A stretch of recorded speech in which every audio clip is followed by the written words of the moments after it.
What is going on? Good morning. It's about almost 9 o'clock right now. Well, I'm teaching class at 9 o'clock today at Wheelhouse. So I'm just getting here, making sure I have everything, and we're going to crush this day. We're going to kill it. So after this, I'm going to go home, eat my next meal. I already had my breakfast, and get this crazy tan off of me. It looks pretty crazy. So yeah. Look at that. Yeah, we got to do something about that. So we're going to do that. Check out the shoe game. Sock sandals. If you know, you know. Right? This is it. Yeah, look at that. Girl, we got... Right? So, yeah, we got some good stuff going on today. I got to cook up some food, train, all that. All right, so I'll be back in a little bit. All right, so really quick, guys. One thing, a lot of people ask me about my prep or just fitness in general, about any of that stuff, and it's always the same thing. It's always, I would do that, or I could do that, but, and then they give some dumb excuse. I mean, seriously, it's always something dumb, like, I don't have time. My favorite one. None of us do. I don't have time. No one has time. We all have something. We all have other obligations. We all have other responsibilities. We all have other jobs and maybe kids and whatever, families, other things that are, obviously very important in our lives. But when it comes down to it, if you really want something and you really want to make it a priority, you just have to. You have to go out of your way to be able to make that change. You have to get up a little bit earlier. You have to say no to, watching another show on Netflix at night because you need that extra hour of sleep to make sure that you get your workout in the next morning. I mean, it's the little things that you do every single day that add up and then create that habit. Because at the end of the week and then the end of the month, right, you're gonna be like, this is just what I do. I mean, for me now, it's just a routine. This is what I do. I wake up super early. I go to the gym. I come back. I cook. I go to the grocery store. I do it all again, and then I go to work. And, that's what works for me. And I really don't have much time for anything else. And I know that, and I could totally, hang out with friends and, do all these other social things and maybe do something for myself. But I love what I do, and I put that first because that's something that's really important to me. So value your goals and value your time enough to be able to sacrifice little things. All right, so I'm gonna give you guys a little voiceover to explain a little bit about my leg workout that I had today.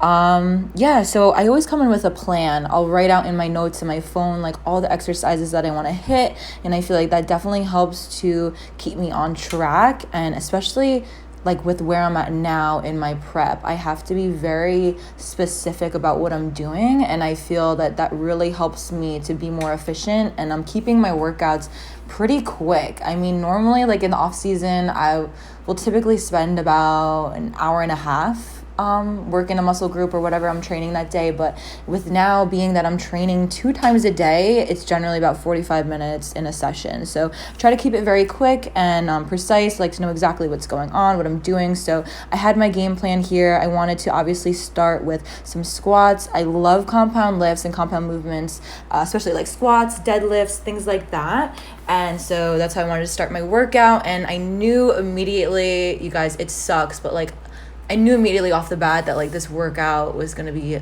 just trash. I mean, I hate to say it, and I hated to come in with that mindset. So I did my best to try to not let it affect me. But I mean, as soon as I did that first set that you guys saw right there, I was like, yeah, I don't know how this is going to go. Being that I'm so close to a show, I am super tired. I am very hungry. I hate to complain, but it definitely gets to you, especially when you are so close. So that kind of changed a lot for me, which is unfortunate because it's my favorite thing that I love to do in the day is train and work out. And, so to have it affect me, it just is not, it's not ideal. So anyways, about the workout, I obviously started with my squats here. I was feeling super weak, so I just had a plate here. You can see in this set, I think this is my second working set. Just added another 10 pounds on each side, and it felt like a Mack truck was on my shoulders. It felt super heavy, so I just didn't want to go any heavier than that. I just focused on keeping it controlled. As you'll see, I'm coming down super slow, just really trying to drive through my heels. One big thing that I am trying to work on is is really like the posterior side of my body, so the back side of my legs, my glutes, my hamstrings, all of that, because as a bikini competitor, it's major, that's really huge. Some people will say you win the show from the back. So all of those things are so, so important. When you hit your back pose, you really want it all to pop. And I supersetted my squats with this right here. It's like a banded good morning, just really about getting a good stretch. Again, driving through my heels, kind of just like you would in a deadlift, keeping your back nice and flat, and then squeezing right at the top, kind of like as hard as I can. And just, the band is giving me that little bit of resistance. So I've also been trying to do a lot more supersets, since again my lifts are much shorter. This helps me to get more exercises in, more things, more volume in a shorter amount of time. So I'll kind of let that play through right here. Then this is just another angle, and I kind of sped it up so you guys can see just kind of like from the side. And again, I dropped it down back to 45 on each side. So it was, I was definitely in my head. And I know that I've been doing it like the last, I think like 2 days were just like really, really tough for me. I was really feeling it. And it can be really hard when you start to, I don't even know, like compare yourself. And I think every competitor knows you're never lean enough. You're never, shredded enough. You never have enough muscles. So, I think it's just important to realize that you're always moving one step forward though. No matter what it is, you're always getting a little bit closer. So it could have been so easy for me here to just say, you know what, screw it, I'm out. I really did. I wanted to just leave the gym and just say like, that's it, this isn't working for me. Like, let's try again later, or let's try again tomorrow. But like, no, you got to commit to it and just give it your best. And because at the end of the day, that's all you can really do, is just give your very best effort. And so here, just another angle. I dropped down to a quarter on each side here, and I really focused on more of like an isometric hold at the bottom. So I came down and here, 1 count hold, and then I pressed back up. So I figured since my strength has gone down significantly, I can't really focus on the weight, which is okay. That's not my focus to build strength right now. But that was really what I wanted to do there, focus on that hold. That way I can work my muscles a little bit differently. And then, I went over and I moved over to the Smith machine, and here I was more in like a wider stance, so like a sumo squat, right? And again, very lightweight. I just wanted to focus on controlling the motion down. You guys will see, I kind of went down for like 3 seconds down, so super slow on the negative, and then pressing back up again, driving through my heels almost every single time. And also what you can't see is I did grab 2 5-pound like plate weights, and I put them right underneath my toes, and that helped me to really force my heels down even more, so I didn't have to think about it as much. It was almost just natural that I was driving through my heels every single time I pressed back up. And I really love this exercise. Usually like to do different variations with a dumbbell, or, obviously barbell sumo squats I love doing. So here, the Smith, because I was feeling a little bit weaker. And again, just another angle of that from the side. And you can really see at one point, I think as the video goes on, like I was definitely struggling. I was going for close to 15 or 16 reps right here. And my goal actually when I first came in the gym that I had written out was going to be squats and then deadlifts, both barbells, because that's, something usually how I like to start off a leg day, or hip thrusts and things like that, glute bridges or whatever. And I was like, no, it just was not going to happen for me. The deadlifts were not going to happen. And being this close to a show, that's totally okay too, because the most important thing is that I'm just activating those muscles properly. And what I don't want to do is injure myself. And I just felt like being so tired, putting myself in a position where I'm deadlifting, trying to push too much weight, just would not be smart at all. So that's what I did here. And then, just quickly, since I pre-activated a little bit of these muscles here doing the banded good morning deadlifts, I decided to just do my deadlifts with dumbbells, since barbell version didn't work out so well. I only did, what did I do? I believe it was 2 or 3 sets of those. And yeah, just pretty light 30-pound dumbbells, nothing crazy, just trying to get a good glute pump. And then here, this is the Booty Builder. You guys know I do not love this machine by any means. I really love doing these with a barbell.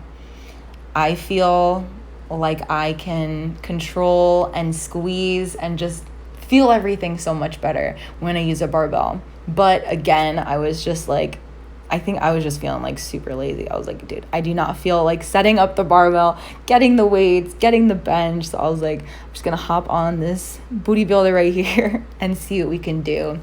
So I also, the one thing too, like if you guys look at my feet, the platform is angled, and I think that's really why I don't like it. Like I prefer my feet to be flat on the ground, and then yeah, I can drive up from there. So again, forcing in my heels, and here, oh my god, I remember being so like angry. I was like super pissed. I was like, why isn't this working? Like I'm trying my hardest to get into this workout and I just can't. Obviously I know that's okay. It's just sometimes you get in your head and you want to give it your all and you're trying so hard. So I just went ahead and I dropped the weight down a little bit. I think I was literally so low to begin with. I was at 50 pounds. I dropped it to 30 and I was like, let me just really focus on squeezing at the top. So this is sped up, but I tried to press up here and then hold for about 2 or 3 seconds. And I actually did get a really good glute pump from this.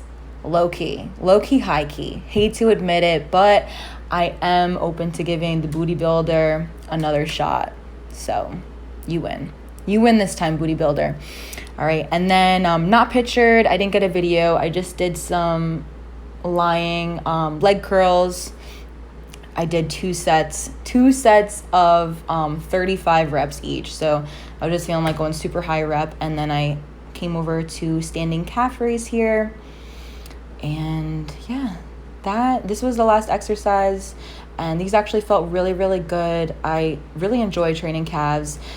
You can see as I come down here, like it's like all about that big stretch at the bottom, and then I press back up. So come all the way down, feel your muscles in the back of your legs just like elongate, like a super big stretch, and then press back up. So it's really not even about how much weight you have. I feel it's more about just getting that big stretch. And this was it. This was the end of my workout. I did 3 sets here, about 15 reps each. And then I went ahead and I did my cardio.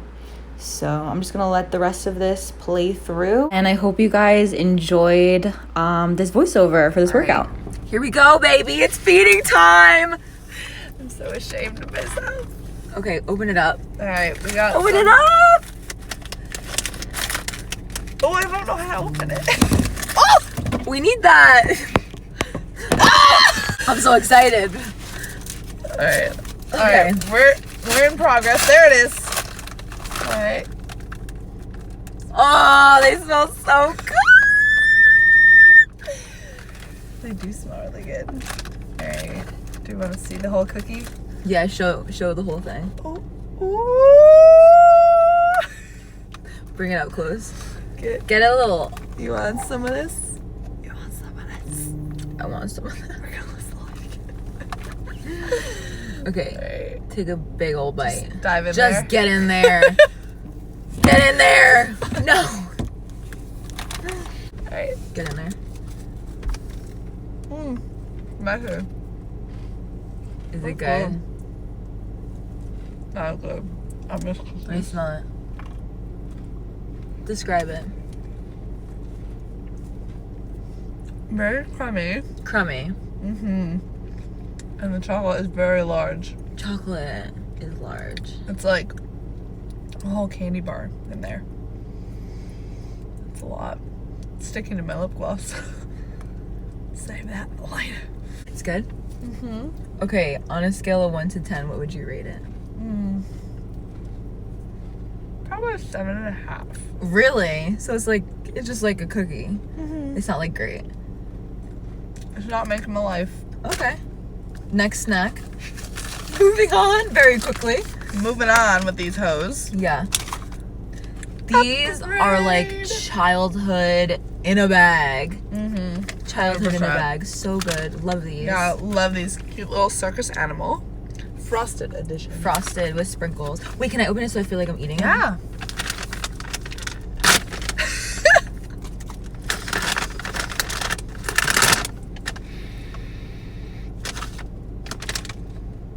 They smell really fucking good. They smell like straight up frosting. Sugar. And Just sugar. a bunch of sugar. A lot of sugar. A whole lot of sugar. I am not sleeping tonight. I think it's a llama. What are they actually? I don't know. That's a good question. Oh, there goes that light again. Because people are girl, there's a cookie that's in my car. And if you think I won't go through extreme measures to get it at some point through the next week, This is the You one bet time that I someone will. texted me. you bet that it's really in there. It's real. You know that cookie's gonna be there for at least It's gonna be there a for like couple a year. months. Yeah. Maze! This cookie's staying in there. All right, moving And on. tomorrow's gonna still Eat- smell like a cookie. Eat the next cookie. Oh my god. Alright, little llama going down.